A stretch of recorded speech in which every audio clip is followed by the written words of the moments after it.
Hello, welcome to kitchen delights. ഇന്ന് ഞാൻ കോവയ്ക്കയും ഉണക്ക ചെമ്മീനും ചേർത്തിട്ടുള്ള നല്ല ഫ്ലേവർഫുൾ ആയിട്ടുള്ള ഒരു മെഴുക്കുവരട്ടിയാണ് കാണിക്കുന്നത്. ചോറിൻ്റെ കൂടെ കഴിക്കാനായിട്ട് വളരെ ടേസ്റ്റി ആയിട്ടുള്ളൊരു ഡിഷാണ്. ഇത് വളരെ ട്രഡീഷണൽ ആയിട്ടുള്ളൊരു ഡിഷാണ്. എൻ്റെ ഗ്രാൻഡ് മദർ ഉണ്ടാക്കിയിരുന്ന ഒരു രീതിയിലാണ് ഞാൻ കാണിക്കുന്നത്. ഇതിൻ്റെ അകത്ത് നമ്മൾ കുടംപുളിയൊക്കെ ചേർക്കുന്നത് കൊണ്ട് കുറേ ദിവസത്തേക്ക് ഇത് കേടാവാതെ നമുക്ക് സൂക്ഷിക്കാനും സാധിക്കും. അതേപോലെ ട്രാവൽ ചെയ്യുമ്പോൾ ഒക്കെ കൊണ്ടുപോകാനും ഒക്കെ ആയിട്ട് നല്ലൊരു കറിയാണ്. അപ്പോൾ അതെങ്ങനെയാണ് ഉണ്ടാക്കുന്നതെന്ന് നമുക്ക് നോക്കാം. നിങ്ങളുടെ കയ്യിലൊരു മൺചട്ടി ഉണ്ടെങ്കിൽ അതിലുണ്ടാക്കുന്നതായിരിക്കും ഏറ്റവും നല്ലത്. ഞാനിപ്പോൾ ഇവിടെ ചട്ടി ചൂടാക്കിയിട്ടുണ്ട്. അതിലേക്ക് കുറച്ച് വെളിച്ചെണ്ണ ഒഴിച്ചു കൊടുക്കുക, 1-2 ടേബിൾ സ്പൂണോളം വെളിച്ചെണ്ണ. അതിനുശേഷം അതിലേക്ക് ഒരു 2 പിടി ഉണക്ക ചെമ്മീൻ തലയെല്ലാം നുള്ളി നന്നായിട്ട് കഴുകി എടുത്ത് വെച്ചിരിക്കുന്നതാണ്. ഒന്ന് ചതച്ച് ചേർത്താൽ കുറച്ചും കൂടി നന്നായിരിക്കും. അതേപോലെ തന്നെ ഒരു 2 പിടിയോളം തേങ്ങാ കൊത്ത് നമ്മളിതിലേക്ക് ചേർത്ത് കൊടുക്കുന്നുണ്ട്. ഇനി ഇത് രണ്ടും കൂടെ കുറച്ച് നേരത്തേക്ക് നമുക്കൊന്ന് റോസ്റ്റ് ചെയ്തെടുക്കാം. ഏകദേശം ഒരു 3-4 മിനിറ്റ് ആ ചെമ്മീനൊക്കെ ഒന്ന് ഫ്രൈ ആയിട്ട് നല്ലൊരു സ്മെല്ല് വന്ന് തുടങ്ങുന്നത് വരെ. അതിനുശേഷം ഇതിലേക്കൊരു 1/4 ടീസ്പൂൺ മഞ്ഞൾപ്പൊടി ചേർത്ത് കൊടുക്കുക. അതേപോലെ തന്നെ 1 ടീസ്പൂൺ മുളക് പൊടി ചേർത്ത് കൊടുക്കുക. ഇനി ഈ പൊടിയെല്ലാം നന്നായിട്ടൊന്ന് മൂത്ത് വരുന്നത് വരെ ഒന്ന് മിക്സ് ചെയ്ത് കൊടുക്കുക.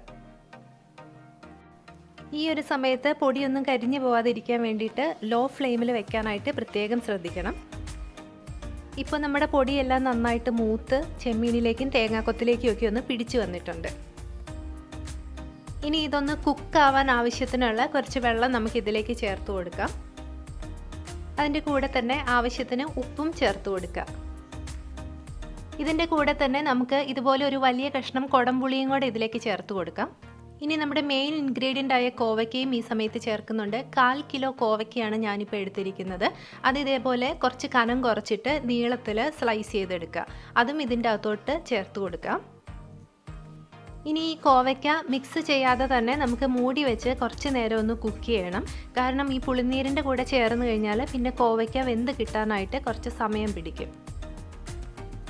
ഒരു 5 മിനിറ്റോളം ഇങ്ങനെ മൂടി വെച്ചതിന് ശേഷം നമുക്കിനി കോവയ്ക്കയും ചെമ്മീനും എല്ലാം കൂടി നന്നായിട്ട് മിക്സ് ചെയ്ത് കൊടുക്കാം. അതിനുശേഷം വീണ്ടും നമുക്കിത് മൂടി വെച്ചിട്ട് തന്നെ കുക്ക് ചെയ്തെടുക്കണം.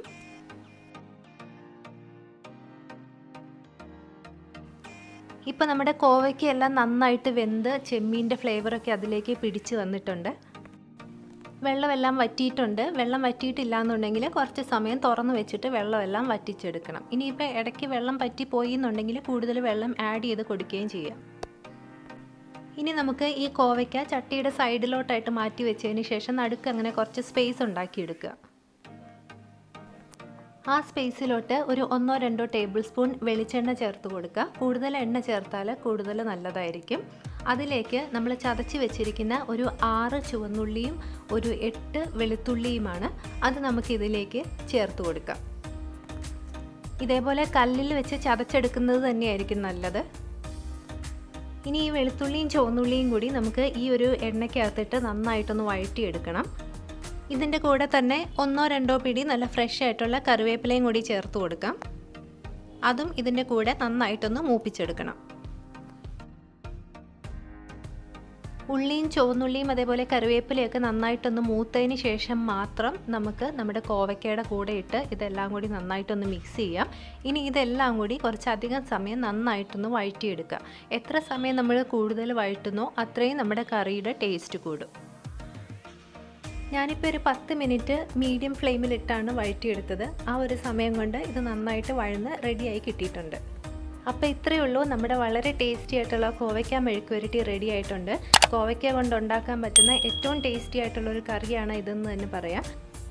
ഇതുവരെ നിങ്ങളിങ്ങനെ ഒരു കറി ടേസ്റ്റ് ചെയ്തിട്ടില്ല എന്നുണ്ടെങ്കിൽ തീർച്ചയായിട്ടും ഒരു തവണയെങ്കിലും നിങ്ങളിത് ഉണ്ടാക്കി നോക്കുക. ഉണ്ടാക്കി നോക്കിയിട്ട് നിങ്ങളുടെ വളരെ വിലപ്പെട്ട ഫീഡ്ബാക്ക്സ് ഉറപ്പായിട്ടും അറിയിക്കണം.